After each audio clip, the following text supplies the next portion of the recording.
Everyone, welcome back to my YouTube channel. तो जैसा कि आपको पता है सीसीएसयू के जो एग्जाम है बीएड की, अगर मैं बात करूं तो उनके 15 मई से स्टार्ट हो रहे हैं। और अब आप देख सकते हैं आपके पास 4 से 5 दिन शेष बचे हैं। तो अब इन 4 से 5 दिन में आप क्या क्या चीजें फॉलो कर सकते हैं, वही चीज मैं आज की वीडियो में डिस्कस करने वाली हूँ। इंपॉर्टेंट गेस्ट पेपर्स बताऊंगी, very short question with answers की पीडीएफ कहाँ पर मिलेगी, ऑल पीडीएफ्स कहाँ पर मिलेंगी, सारी चीजें डिस्कस करूंगी। इसीलिए आप वीडियो में लास्ट तक बने रहिएगा। चैनल पर नया है तो चैनल को सब्सक्राइब जरूर कीजिएगा। तो देखिए स्टार्ट करते हैं। सबसे पहले मैं बात करूंगी बीएड फर्स्ट ईयर की। दोनों के एग्जाम में 15 मई से स्टार्ट है, चाहे मैं फर्स्ट ईयर की बात करूं चाहे सेकंड ईयर की। देखिए अब इस लास्ट टाइम में आप 3-4 चीजें हैं जो फॉलो कर सकते हैं। अगर आप इन्हें फॉलो करते हैं तो आप बीएड में एक बहुत अच्छा स्कोर गेन कर सकते हैं। सबसे पहले मैं बात करती हूँ। देखिए अब आपके पास 4 से 5 दिन शेष बचे हैं, तो इसके अंदर आपको क्या करना है। सबसे पहले तो अपने गेस्ट पेपर्स उठाइए। गेस्ट पेपर्स का मतलब ये होता है जो आपके पीवाईक्यू होते हैं लास्ट 7 to 8 इयर्स के, उनमें जो इंपॉर्टेंट क्वेश्चंस होते हैं वो बनाकर गेस्ट पेपर्स को बना दिया जाता है। तो यही आपके गेस्ट पेपर्स होते हैं। इन्हीं को अगर आप कर लेते हैं तो इजीली आपको क्वेश्चंस देखने को मिल जाते हैं। प्लस अगर आप गेस्ट पेपर नहीं करना चाहते तो पीवाईक्यू उठा लीजिए। पीवाईक्यू आप निकाल सकते हैं। बस ये है कि आपको उन्हें ढूंढने में टाइम लगेगा, तो ये इससे अच्छा है कि आप गैस पेपर्स निकालिए, अब उन्हें ही सॉल्व करना स्टार्ट कर दीजिए।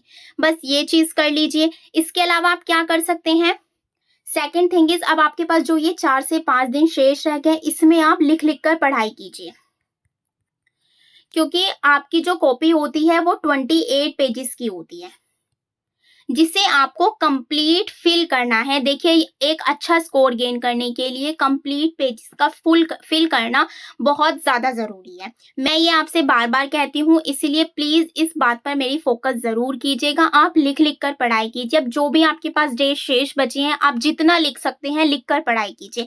अगर आप 2 आवर्स स्टडी कर रहे हैं उसमें भी आप लिख लिख कर पढ़ाई कीजिए, क्योंकि इससे क्या होगा, आपकी लिखने की जो स्पीड है वो इंक्रीज होगी। क्योंकि एमएसयू के बहुत बच्चों ने यही कहा है कि क्योंकि उनकी जो कॉपी होती है वो 32 पेजेस की होती थी कि मैम मेरे 25 पेजेस भरे हैं, मेरे 24, मेरे तो 20 ही भरे हैं मैम, मैं क्या करूं, क्या मुझे ज्यादा मार्क्स मिलेंगे या नहीं। देखिए अब इसका तो आंसर नहीं है मेरे पास कि आपको ज्यादा मार्क्स मिलेंगे या नहीं, क्योंकि वो आपके डिपेंड करता है कि आपने क्वेश्चन को किस तरीके से रिप्रेजेंट किया है। लेकिन मेरा जहां तक सवाल है, क्योंकि आपको 32 पेजेस दिए जाते हैं, अब भर के 20 पेजेस आ रहे हैं, तो एग्जामिनर भी क्या करेगा, कैसे मार्क्स देगा आपको। तो ये चीज आपको नेग्लेक्ट करनी है कि नहीं, अगर मेरे 28 पेज है तो मैं 20 पेज ही भर के आऊंगा, मेरी तो लिखने की कैपेसिटी ही नहीं है। तो देखिए ये चीज बिल्कुल नहीं करनी है। क्लियर हो गया। इसके ना नेक्स्ट वीडियो में मैं आपको बताऊंगी कि आपको क्वेश्चन को कैसे लिखना है जिससे आप 28 के 28 पेजेस को फिल कर पाएंगे। देखिए ये चीजें जरूर फॉलो कीजिएगा। प्लस आपको जो क्वेश्चन होता है लॉन्ग क्वेश्चन, उसमें एक फ्लो चार्ट जरूर बनाना है। क्लियर हो गया। फ्लो चार्ट बनाइए, हेडिंग्स पर ध्यान दीजिए, जितनी भी हेडिंग्स हो सकती है सबको पढ़ डालिए। जितने भी टॉपिक्स आपके उनसे रिलेटेड जो हेडिंग्स हैं सबको पढ़ डालिए। बहुत इंपॉर्टेंट है, ये लास्ट टाइम में टिप्स हैं जो आप फॉलो करोगे तो अच्छे मार्क्स गेन कर सकते हो, चाहे आप जॉब कर रहे हो या किसी भी कार्य में वर्किंग हो। तो ये चीज आपके लिए एक रामबाण हो सकता है जो मैं आपको बता रही हूँ। क्लियर हो गया।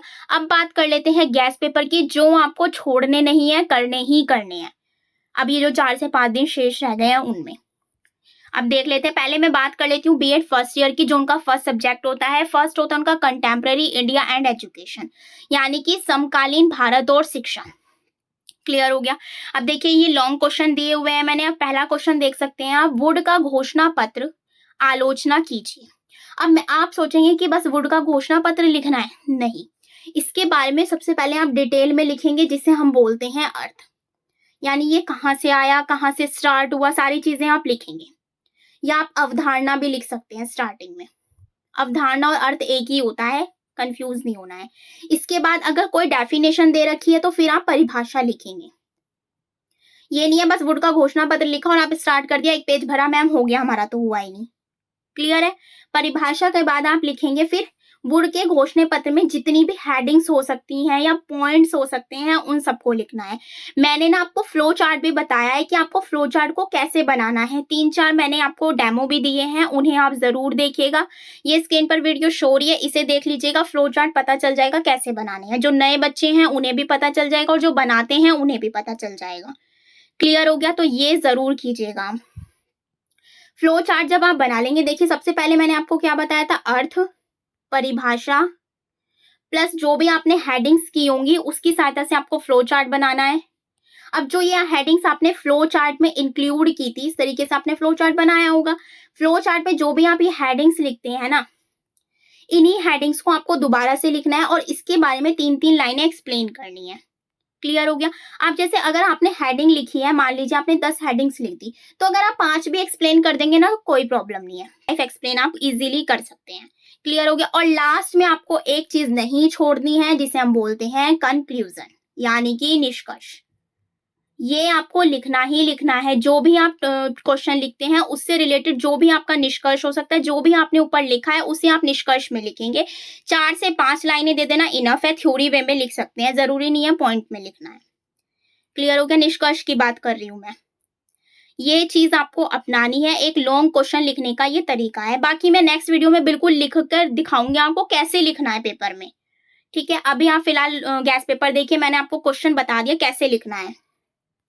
मेकाले का विवरण पत्र करना है। प्राथमिक शिक्षा में अपव्यय अवरोधन बहुत ज्यादा इंपॉर्टेंट है, आना ही आना है, करके जाइएगा। नेक्स्ट है उच्चतर माध्यमिक स्तर, ये 2 क्वेश्चन है, उच्चतर पर भी और माध्यमिक पे भी, अलग अलग भी आ जाता है, इकट्ठा करके भी आ जाता है। पाठ्यक्रम में विभिन्नीकरण क्यों होना चाहिए, पाठ्यक्रम के विभिन्नीकरण के सुझाव आपको देने हैं। प्राथमिक शिक्षा की सार्वभौमिकता को प्राप्त करने की कठिनाई, अब देखिए जैसे इसमें कठिनाइयां आ गया तो आप बीच में हेडिंग डालेंगे कठिनाइयां, इसका फ्लो चार्ट बना देंगे। फ्लो चार्ट तो आपको बनाना ही है, चाहे कुछ भी आ जाए, महत्व आ जाए, आवश्यकता आ जाए, विशेषताएं आ जाए, कुछ भी आ जाए, आपको फ्लो चार्ट बनाना ही बनाना है। प्राथमिक शिक्षा की सार्वभौमिकता प्राप्त करने की कठिनाइयां हो गया। बौद्ध शिक्षा, वैदिक शिक्षा इंपॉर्टेंट है, एक क्वेश्चन मिलेगा ही मिलेगा, चाहे बौद्ध पर बात करूं चाहे वैदिक पर बात करूं। मेन चीजें पढ़ लीजिए, किसमें उपनयन संस्कार है, ये सारी चीजें आप पढ़ लेंगे ना तो इजी हो जाएगा। राष्ट्रीय शिक्षा नीति 1986, देखिए इसमें हेडिंग्स नहीं होती है, ये आपको पॉइंट वे में देना होता है, लेकिन पॉइंट्स वे में ना लिखने का तरीका होना चाहिए कि जो मेन चीज होती है ना उसे आप ब्लैक पेन से हेडलाइन कर दें, या जैसे स्केच होता है ब्लैक स्केच भी आप लेके जा सकते हैं, उससे आप लिख दीजिए उसे, और ऐसा स्केच लेके जाइएगा जो फैले नहीं। क्लियर हो गया? इसके अलावा विश्वविद्यालय स्वायत्तता का उल्लेख कीजिए। आधुनिक भारत में विश्वविद्यालय की भूमिका। मुस्लिम शिक्षा, तो मैंने कितने क्वेश्चंस बताए आपको, 9। अगर आप ये 9 के 9 क्वेश्चन कर लेते हैं तो इजीली क्वेश्चन देखने को मिलेंगे। मैं ये 100% गारंटी लेती हूँ, क्वेश्चंस मिलेंगे मिलेंगे।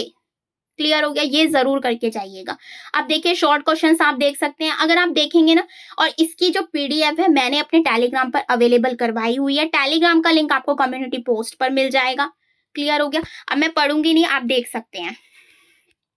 शॉर्ट क्वेश्चंस मैंने बता रखे हैं 17, इन्हें कर लीजिएगा फर्स्ट पेपर के लिए, इनफ है, ज्यादा करने की नीड नहीं है। क्लियर हो गया? इसी तरीके से ऑल सब्जेक्ट्स की पीडीएफ वहां पर अवेलेबल है, मैं आपको एक बार शो कर देती हूँ। ये था आपका फर्स्ट पेपर, सेकंड की भी दिखा देती हूँ। तो देखिए ये है आपका सेकंड पेपर, जिसका कोड होता है 102, philosophical and sociological perspective of education. ये सारी पीडीएफ एक जगह ही मिल जाएगी आपको। अगर आपको पीडीएफ नहीं मिलती है तो आप मुझे कमेंट कर देना, मैं पिन कर दूंगी। क्लियर हो गया? पिन भी हुई है, लेकिन कोई बच्चे ऐसे होते हैं बिल्कुल मिलती ही नहीं है, फिर वो मुझे मैसेज करते रहते हैं। तो इसीलिए अगर आपको भी नहीं मिले तो आप मुझे बता देना, और मैं रिप्लाई जरूर देती हूँ, आप कर सकते हैं, इसलिए मैं आपको बार बार रिपीट करती हूँ। ये देखिए लॉन्ग क्वेश्चन बता दिए मैंने प्लस शॉर्ट क्वेश्चन। इनके अलावा चाहे आप कुछ मत करिएगा, बस इन्हें आप कर लीजिएगा। मॉडल से कर सकते हैं, यूट्यूब से कर सकते हैं, मैराथन से कर सकते हैं, वो आपकी चॉइस है, क्योंकि अभी मैंने नोट्स अवेलेबल नहीं कराए हैं, पर मैं जल्दी उस पर वर्क कर रही हूँ, जल्दी ही उनको अपलोड करूंगी। नेक्स्ट ईयर ही मिलेंगे, इसीलिए मैं अभी आपको कह रही हूँ कि आप अभी अपने आप से कर लीजिएगा इन्हें। शॉर्ट नोट्स बनाइए, मॉडल से कर लीजिए, या कहीं से भी आप कर सकते हैं, कहीं पर भी आपको अवेलेबल हो जाएंगे। तो इस तरीके से आपको सारी पीडीएफ मिल जाएंगी। मैं एक बार आपको सारी शो कर देती हूँ। तो ये मेरा टेलीग्राम चैनल है, आप देख सकते हैं। यहाँ पर देखिए मैंने ऑल सब्जेक्ट्स की जो पीडीएफ है वो अवेलेबल करवाई हुई है। फिजिकल साइंस हो गया, मैथमेटिक्स हो गया, आपका 104 कोड हो गया जिसका नाम है टीचर टीचिंग एंड टेक्नोलॉजी, अब अभी आप देख सकते हैं सारी पीडीएफ्स हैं यहाँ पर, अगर आप जाके देखेंगे ना तो आपको ऑल मिल जाएंगी। अब बात कर लेते हैं बीएड सेकेंड ईयर की। देखिए बीएड सेकेंड ईयर की भी मैंने सारी डाल रखी है। 180 सब्सक्राइबर है मेरे, यहाँ पर आप जाकर ज्वाइन कर सकते हैं, सारी पीडीएफ्स आपको अवेलेबल हो जाएगी। 301 की बात करूँ, 301 की मैं आपको पीडीएफ दिखाती हूँ।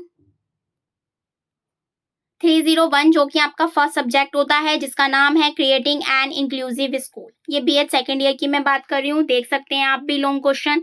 बस बीएड सेकेंड ईयर को इतना एक्सप्लेन करने की नीड नहीं है, क्योंकि उन्होंने फर्स्ट ईयर के पेपर दिए होते हैं तो उन्हें क्लियर हो जाता है।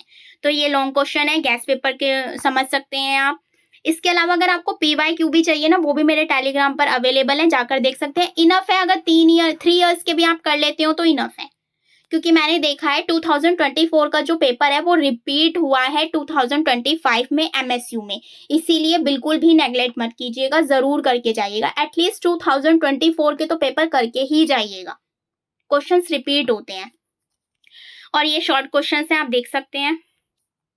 इसी तरीके से ना आपको ऑल सब्जेक्ट्स की PDF जो है मेरे टेलीग्राम पर मिल जाएगी, जाकर देखिए, ज्वाइन कीजिए। अब बात कर लेते हैं, ये मैंने आपसे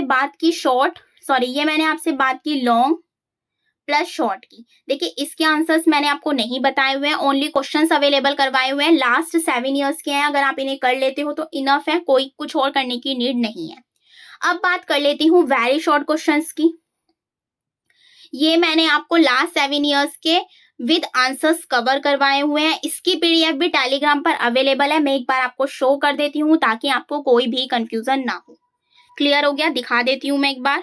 ये देख सकते हैं आप, वेरी शॉर्ट विद आंसर्स आपको मिलेंगे क्वेश्चन के साथ, एक ही वीडियो में कवर करवाए हुए हैं। लास्ट 7 to 6 ईयर्स के आपको मिल जाएंगे, तो आप ये देख सकते हैं। ये बीएड फर्स्ट ईयर के हैं, कंटेम्प्रेरी इंडिया एंड एजुकेशन। इसी तरीके से सेकंड ईयर के भी अवेलेबल है, ऑल सब्जेक्ट के अवेलेबल है। PDF आपको टेलीग्राम पर मिल जाएंगी, फ्री ऑफ कॉस्ट है, कोई चार्जेस का नहीं लिया गया है। देख सकते हैं आप, इस तरीके से मैंने क्वेश्चन विद आंसर्स आपको कवर करवाए हुए हैं। ये PDF आपको वहां मिल जाएगी, जाकर देखिए। बस ये क्वेश्चन करके चले जाइए, इजीली आपको क्वेश्चन मिल जाएंगे, क्योंकि आपके कितने क्वेश्चन हो जाते हैं, अगर लास्ट 6 ईयर्स की मैं बात करूं 10 क्वेश्चन होते हैं, 60 क्वेश्चन आपको देखने को मिल जाते हैं। और 60 में से भी कुछ क्वेश्चन रिपीट होते हैं, यानी 50 का आप एवरेज समझ सकते हैं। 50 क्वेश्चन अगर आप करके चले गए तो 8 क्वेश्चन तो आपको इजीली मिल जाएंगे, क्योंकि चॉइस होती है, 10 क्वेश्चन में से आपको 8 करने होते हैं, वेरी शॉर्ट की अगर मैं बात करूं। इसके अलावा बच्चों का एक डाउट ये भी है, क्या CCSU के जो एग्जाम है वो पोस्टपोन हो सकते हैं? देखिए अभी तक कोई भी इसकी ऑफिशियल न्यूज नहीं आई है, जब भी आती है मैं आपको इन्फॉर्म कर दूंगी। तब तक आप प्लीज अपनी तैयारी को करते रहिए, क्योंकि 15 मई अब ज्यादा दूर नहीं रह गई है। आप देख भी सकते हैं, आज आपकी 10 मई हो गई है। 10 मई से आप 15 मई, यानी 5 दिन अब आपके पास शेष है। और अगर अभी तक आप यही सोचते रहेंगे ना कि एग्जाम पोस्टपोन होंगे, नहीं होंगे, तो आप इसी में उलझ के रह जाएंगे और एग्जाम आपके हो जाएंगे। MSU का ही देख लीजिए, MSU के तो 23 तक एग्जाम फॉर्म ही भरे गए थे और 24 से उनके एग्जाम थे। वो भी लास्ट टाइम तक यही करते गए कि मैम कैंसिल होंगे, तो बिल्कुल कैंसिल नहीं हुए थे, उनके एग्जाम हो चुके हैं। तो इसीलिए मैं आपसे भी बार बार कह रही हूँ, प्लीज इस चीज का वेट मत कीजिए कि एग्जाम पोस्टपोन होंगे या नहीं होंगे, अपनी तैयारी को करते रहिए। जो चीजें मैंने आपको बताई है बस उन्हें फॉलो कर लीजिए, इजीली देखने को मिल जाएगा।